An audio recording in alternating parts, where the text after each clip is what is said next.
Hello children of class 5, welcome back.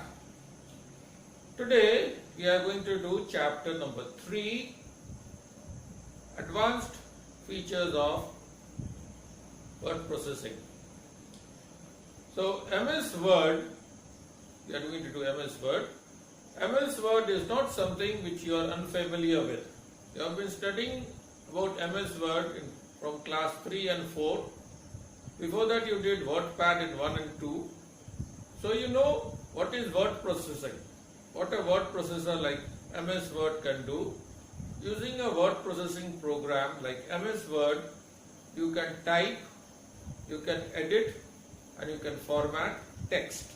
Text means words.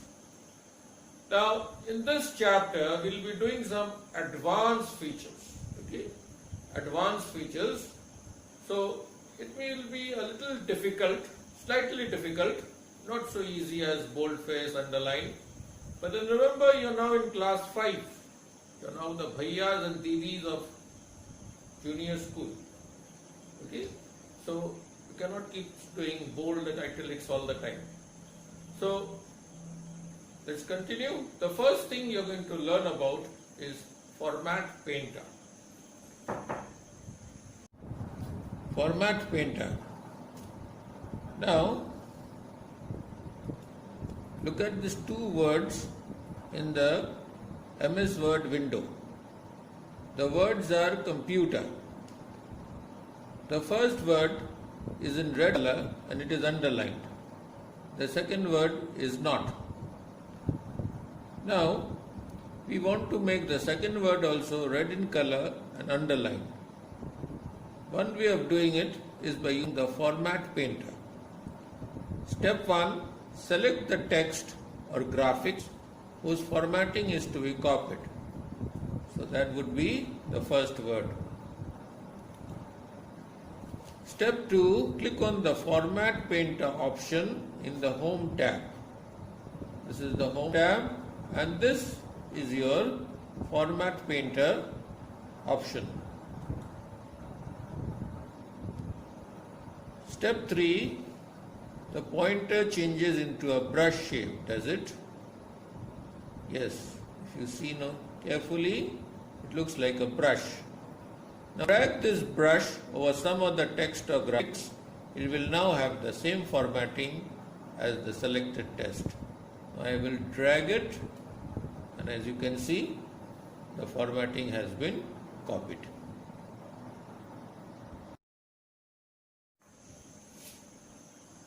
So that was Format Painter.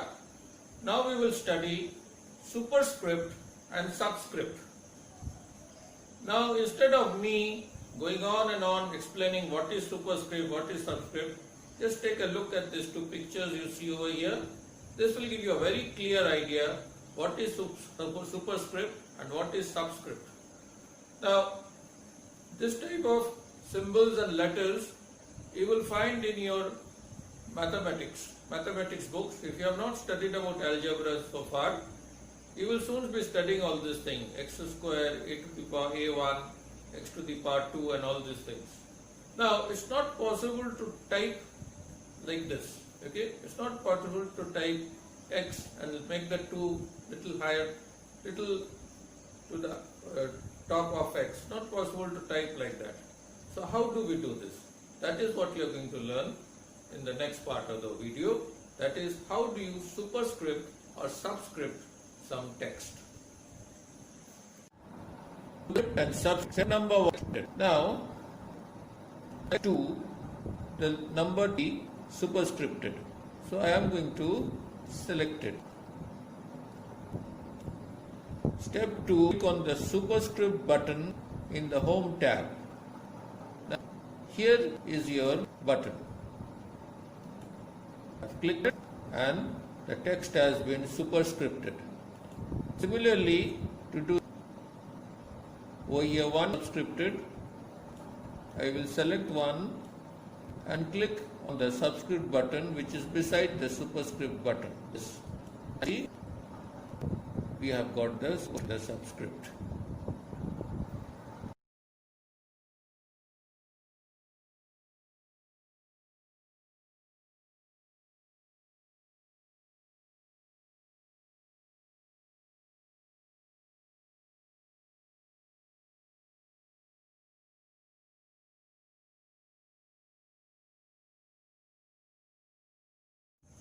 So children, that was superscript and subscript. Now we are going to do the shadow effect. Now shadow effect gives a 3D effect to your text. What the hell is that? What does that mean? You'll understand in the next part of the video. Shadow effect.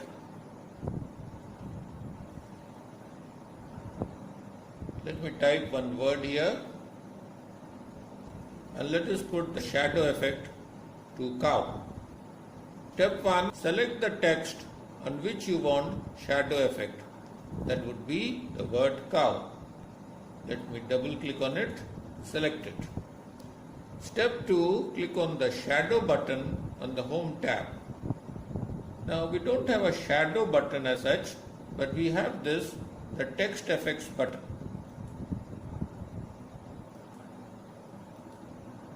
And here we have shadow.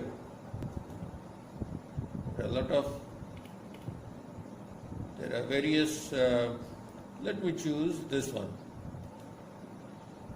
And there you can see the shadow. This set of effect, the shadow effect, is usually given to the title of some document. But then of course, if you want, you can put it anywhere.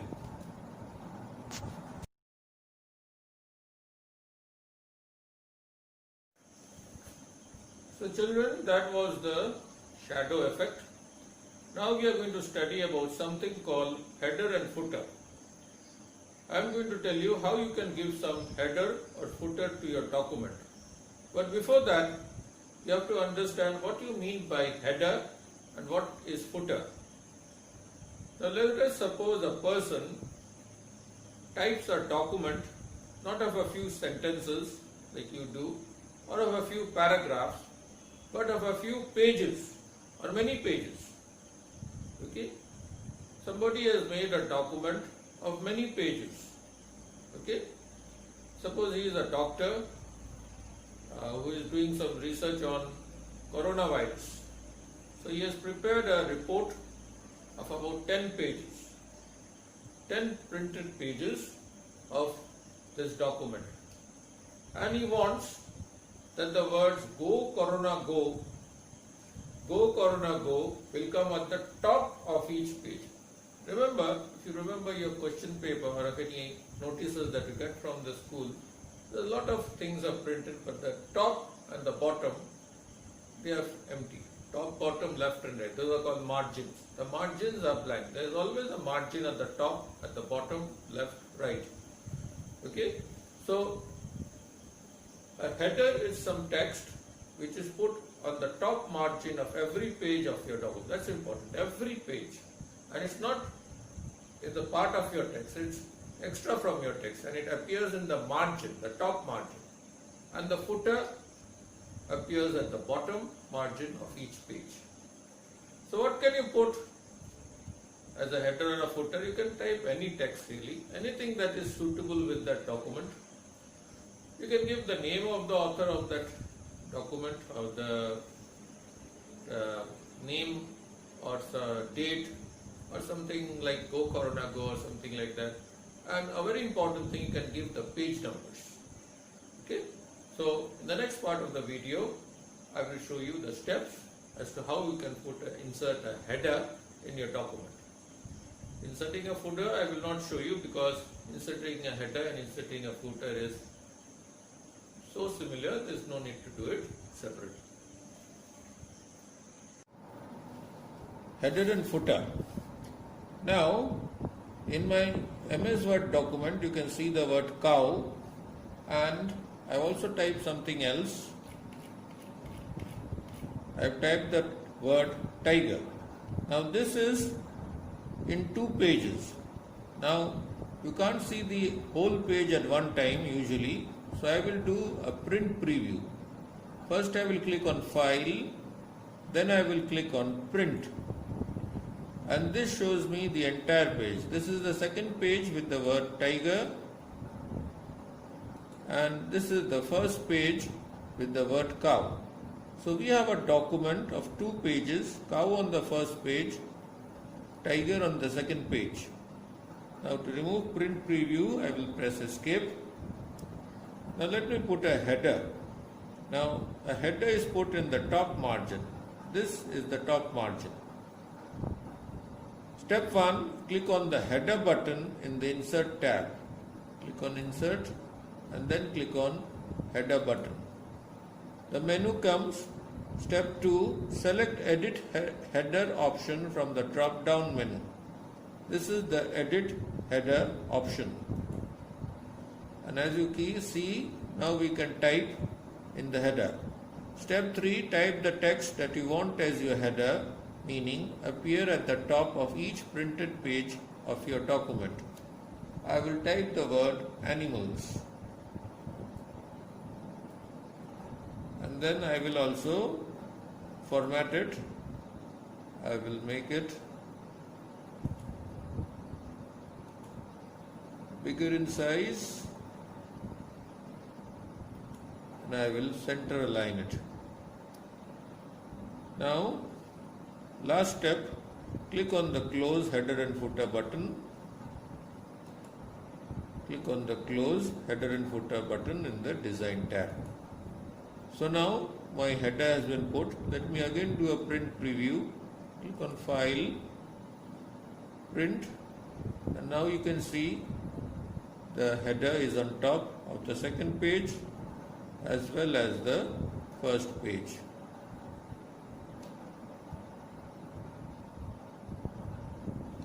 Now putting a footer is quite simple. You click on insert and then instead of header you click on footer, and then the steps after that are the same as that of inserting header. So that was header and footer. I hope you understood nicely. Now we'll learn about columns, putting text in columns. Now what exactly I mean by putting text in columns and how to do that, I will not waste your time by trying to explain over here. The next part of the video I will show you how text in one column looks like, what text in two columns looks like, and what text in three columns look like. And then I will show you how you can take some text and put it into columns. So before you learn how to put text in columns, you have to understand what is meant by columns. This is single column text. Now this is how you normally type the text. Whenever you have typed text, it is like this. It is from the left margin to the right margin. Then what is two columns? This is double column. The same text has been put into two columns. This is the meaning of putting text in two columns. Can we put in more than two columns? Yes, you can. You can put it in three columns. This is triple column text. Here is some single column text. Now I'll show you how to put this text into more than one column. First step, select the text you want to put in columns. Let me click over here, press the shift key and click here. Now it is selected. Step 2, click on the columns button in the page layout tab. This is the page layout tab and this is the columns button. Step 3, select the number of columns from the drop down menu. This is our drop down menu, and as you can see there are many menus here, 2, 3, left, right, and there is a more columns. Let me show you this. If I select this, you will have two columns. The text will be in two columns. If I select this, it will be in three columns. If I select left, there will be two columns, but the left hand side column will be small, narrower. If I choose this, it will be the opposite. Then here is the more columns. This opens the columns dialog box. Here also I can put it in columns. Here I can specify, type the number of columns. there is something called equal column width. When I choose, okay, I've chosen 2. I can click on this. If I do this, both the widths will be the same. Or if I want, I can click it and I can make it into the columns of different widths. So let me put it in 2 columns. And here you can see the text has been split into 2 columns. Take your newspaper and look at it. Most of the news items are in at least 2 columns. So children, we come to an end of today's video. We have learned a lot of new things today. We have learned what is Format Painter, how to give shadow effect, how to put text in superscript and subscript, what is header and footer, how to put header and footer, how to put text in columns. All these things we learned today. Now before I say goodbye, there is one thing I'd like to tell you. You have learned a lot of things today.